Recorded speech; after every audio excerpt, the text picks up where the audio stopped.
What's up, guys? I'm Steve. Welcome back to the channel. Welcome back to another video. If it's your first time stopping by the channel, hit that subscribe button. Trust me, you won't regret it. If you're a returning subscriber, as always, guys, welcome back, and I do appreciate the support.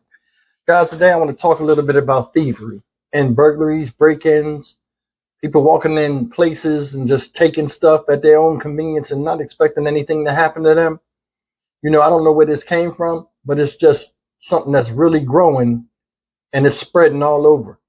And it's like, you know, the audacity of some people to just go and do something and not expect any type of punishment for it is just beyond me. And this story I want to talk about today is happened out in Memphis. And it's about a family whose car was burglarized while they were in a funeral home setting arrangement for a loved one.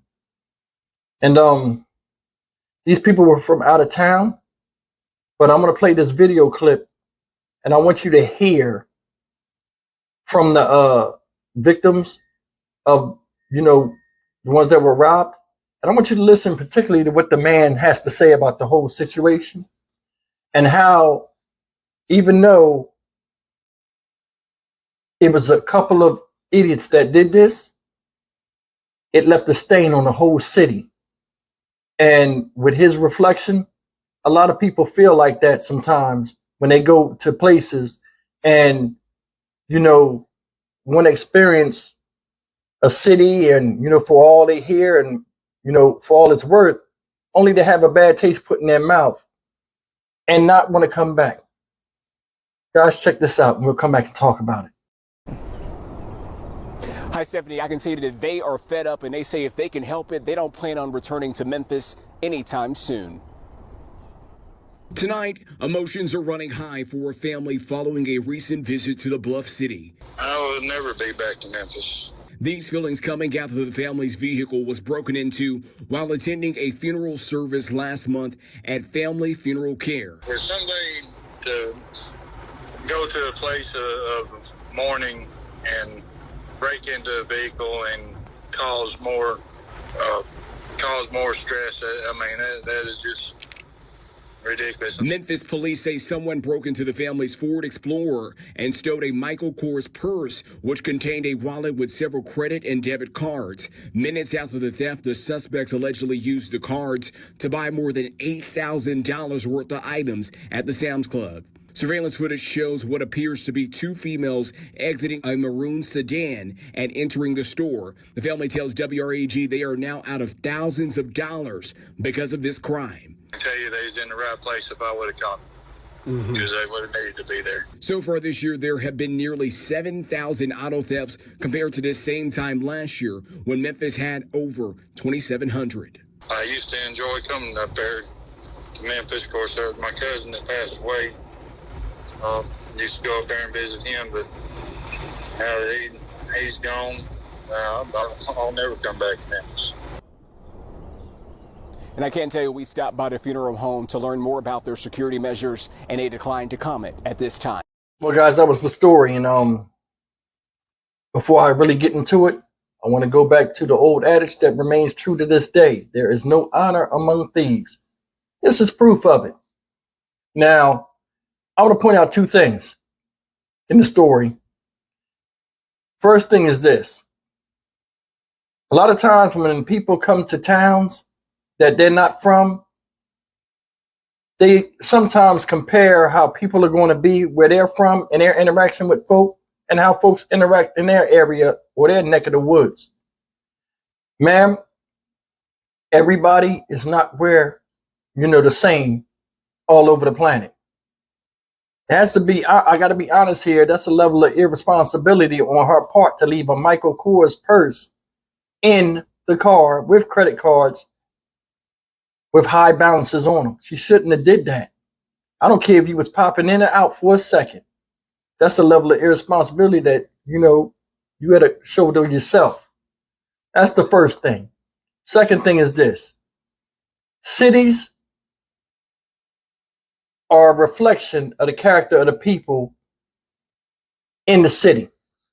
Now, I'm not saying Memphis is a bad, you know, place, because there are many good people there, and I've met some myself. They showed me incredible love when I came there for the meet and greet. So Memphis always get a shout out from me. but there are bad apples in every bunch. And they left a stain on the city's reputation through these people. You heard the guy, hey man, I'll never come back here. I'll never come back here. And people feel like that sometimes because a lot of traumatic situations you go through will pinpoint a certain place that you went through it at. Every time they say Memphis or something, they might think about, hey, remember that time? Yeah, I'm thinking about going to Memphis. It's a good place. Now they got something bad to say, compounding on other stuff people have bad to say about Memphis and other cities around the globe. I mean, in the States. It's messed up. Here you got two individuals, right, that took it on themselves to go to a funeral home. And the thing is, they were in the car. The ones that ran the credit card guys, they was in the car. So what did they do? Just drive up in parking lots, get out and look in random vehicles, and oh, they got a person there. Let's just take it. Let's break it and take it and run out. Who does that? Seriously, who does that? Who has time to do that? These are two women, right? And the thing is, messing with credit cards now with all of this different cybersecurity and stuff, they going to get your face. It's like they don't even think. These people was taking care of business, elderly people. You know, and a loss of a life is always traumatic in one way or another, and it's draining on the people, whether it's mental or financial. They're in there conducting business, trying to give a good send-off to a loved one, and hear somebody come that ain't got nothing to do with them or their situation and don't care about it. All they see is an opportunity to grab something and take it. That's why every time they show thieves on TV and bad stuff happen to them, I feel nothing because you put yourself in that position. It's crazy how many people out here do these crimes and look at it like nothing's going to happen. They never, it's no what if in the motivation of them doing it. It's just, we're going to go out there because it's easy and we're going to do this. This is a funeral home. A funeral home. You go in there and do what you got to do. You're already depressed. You're already upset. And you come out to walk up to a situation like that. Now she got to call all these credit cards and all this stuff. Now they say within a couple of minutes, which was an exaggeration, in a couple of minutes, ain't no $8,000 because they had to go to the store and shop. But you know what they were trying to get at. They got this stuff and went in there and just swiped and rolled out. Just an opportunity. The thing is this. When you go and steal stuff like that from somebody just to make yourself feel better with no remorse, ain't no good gonna come to you in life. Ever. Ever. It might not befall you right away, but it might befall your children. And another thing is, like I talk about culture. Our culture is killing us, man. We got this thing where in our culture, it's like we're so desensitized to stuff like this and thievery that it just becomes commonplace. Like it's like normal stuff with a lot of us. And it's messed up that this immoral actions like this are even acceptable and nobody frowns upon it. We kill each other at alarming rates. Run up in stores and steal and then get mad when somebody beat the shit out of us that's in law enforcement or something after we do a crime. We run around here and steal cars, crash them and kill kids and cause accidents and hurt people and just run away like nothing happened. And the messed up thing is, a lot of times we are grown-ups doing this. So the ones behind us learning is more acceptable. I'm going to tell you, I feel bad. These new babies born, this next generation coming is going to be worse than the last. It's like every generation we take a step back, a step back, a step back until we run out of steps and back right off the cliff. And trust me, we're danger close. We are danger close. It has to be some type of massive collective among the Black community of what we will and won't tolerate and fix this. Another thing is this. The reason why crime and stuff is going out of control, and I want you guys to really think about this. As times change, People change. The laws need to change too.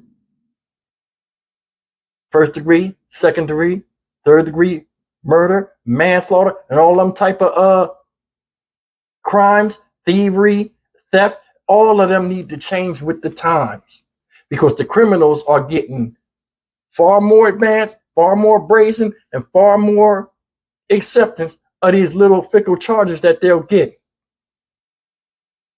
Child crimes, the same thing. We need to start really putting measures in place to where people think twice before they commit an immoral action, regardless of whether it's stealing or doing anything immoral. We do. Look at this stat they showed. That blew my mind. In 2022, there was 2,706 burglaries. In just 1 year, not even a whole year yet, we're 6 months into this year of 2023, and they got 6,886 burglaries. If that does not tell you, and this Memphis is not the only place. If you go and look at other statistics, they're rising too. There's no collective in stuff that should and shouldn't be tolerated. It's like we're getting worse and worse and worse. This guy right here said, lucky he didn't catch the people that did it, because they be in that funeral home too. Some people are intolerant to the bullshit that a lot of people say and do and find acceptable. They're not. That is disgraceful that happened to these people. And just the whole situation. There was a story about that I didn't do. There was a story where they're shooting up at funerals. 10-year-old girl funeral, they're shooting. 2 funeral directors or whatever, funeral companies, they get into it. Go figure, man. The bottom line is this. Regardless if you're a resident of Memphis or not, this right here put a stain on the city. It did, and it's messed up. It's messed up. The selfishness of 2 people put a bad taste in somebody's mouth about a city full of beautiful people. We don't think about that. Actions that we do affect all of us sometimes. Regardless if you do it, whether indirectly or directly. You got to do better, man. You do. I'm Steve for the Dynamic Reason channel. As always, guys, leave me a comment, man. Tell me this is messed up. You know, as always, like, comment, share, and subscribe. Man, you should have took your purse with you. You'll know now, though. I'll see you guys in the next video. Take care.